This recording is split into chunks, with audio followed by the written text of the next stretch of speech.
All right. Hello, everybody. It's Dr. Conroy once again, and today what I'm going to do is showcase my model railway for you as thus far.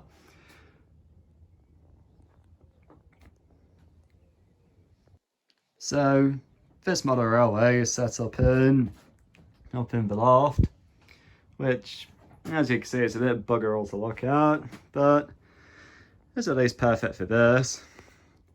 And it's just as well to have the room for it as well. The table here was built by myself and my dad, as he's quite good with woodworking, DIY, and it's roughly 8 feet long and at its widest point over there about 7 feet wide, so it gives me a decent bit of space, as you can see. I've messed around with the layout numerous times, as you would have seen on my Instagram. I'm obviously the current setup. I'm not finalising anything once I get a station, which will go about along here, and least of all how many, because the station I want to get is the Harry Potter platform 9 3/4, but it doesn't look particularly long, so I might have to buy 2 of them and join them together. While the layout is desperately in need of some scenery, I've just managed to set up a basic right here, which is going to be the farm. And I've got a Terrence for tractor right here. This is the Backman model, and it's a very nice looking model, very eye-catching, and it stands out just nicely on the layout and goes just nicely right there. And the farm itself, I'm going to call it Leatherslade, after the farm the great train robbers hid else on. The walls, the animals, let alone the farmer, and these 2 sheds were given to me by my uncle as part of the model railway bundle. And as well as grass, so I'll try and put a farmhouse over here maybe. It'll add to the scenery at least, and just have it looking a bit nicer. And on the subject of scenery, I have Harold the helicopter right here, and as there's quite a lot of space here, I'm planning to set up a fence and build a landing pad for him to go on, to kind of represent the airfield as seen in the show. I'm also thinking if I had like another piece of wood to stick out just slightly, and underneath I could make a bit of a hill, and it could like lead to a canal. The canal would certainly be nice along here.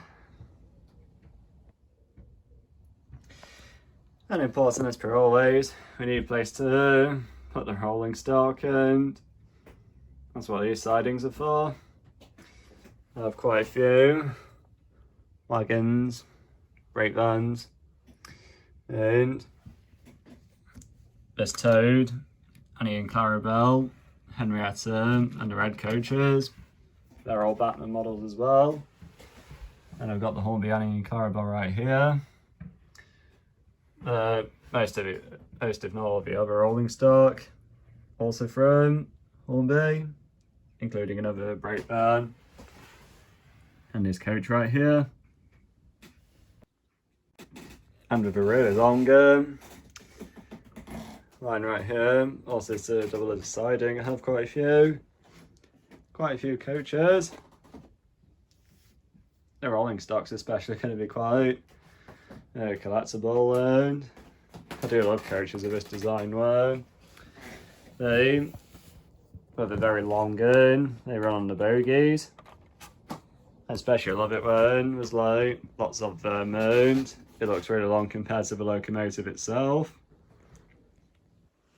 I'm also planning to get some storage containers to place under here, so I could possibly put some rolling stock in some engines if there's not enough room on the layout, because I have quite a collection already. We'll get to it shortly. And to accommodate all these road vehicles, I'm definitely planning to build a bit of a road. Got quite a few little cars here. Steamroller, which is a corgi model. And these are corgi models as well, I believe. And the biggest eye catcher, Bertie the Bus, who is also a Batman model. And once again, he just looks really nice and really stands out when you see him compared to all the others. I don't think this sort of scale is overly accurate, but when we compare him to the Thomas models, I don't think he looks half bad anyway. And now for the definite piece to resistance, the engine collection in itself. And these right here are more or less going to be the sheds once I'm able to get some. To start off with, here's Percy, Thomas, Edward and Henry, all of whom are Batman models. I got Percy and Thomas from a local model shop in Norfolk when I went on holiday. Edward and Henry rather, I'm an idiot. Henry and Edward, they were acquired from a website called Totally Thomas.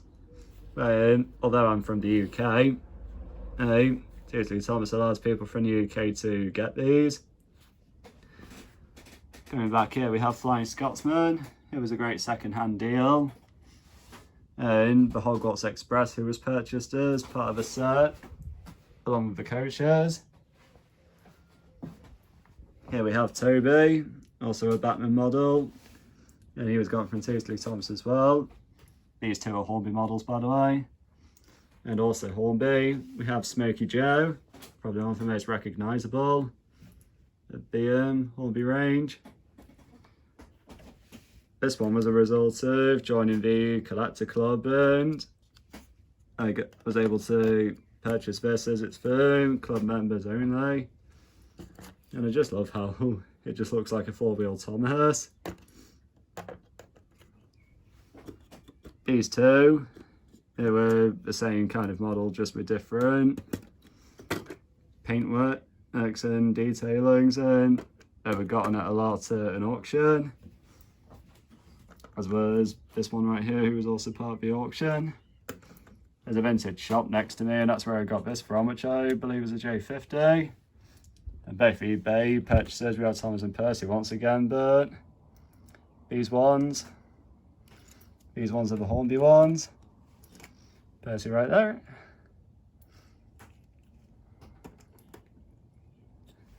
And as of recording, I have two other ones, a Tornado and a small little black one, but they've stopped working. But the model shop I got the Hogwarts Express and Flying Scotsman from, they have a contact who does a lot of professional model repairs, so we just sent them off to there and we're waiting for the results, and hopefully they'll turn out well and start working again. And at least for now, right here is where I keep the signals.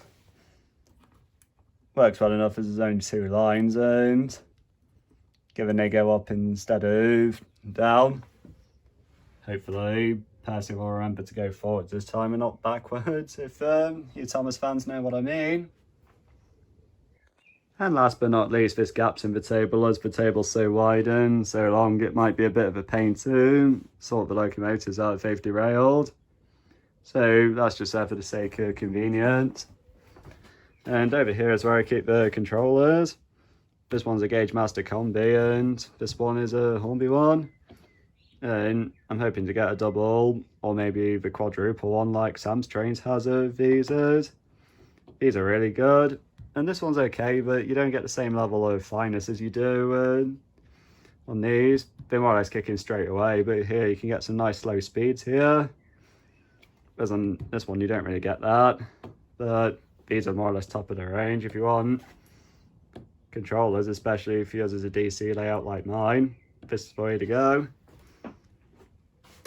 So yeah, that's my model railway so far as of yet. And also got it looking nice with scenery and everything like that. I'm planning to make a series for the Space Inclusive YouTube page. I'm a client there, and I will link their YouTube page in the description below. And it will start these models plus any others that I plan to get, and hopefully we'll be able to entertain you guys.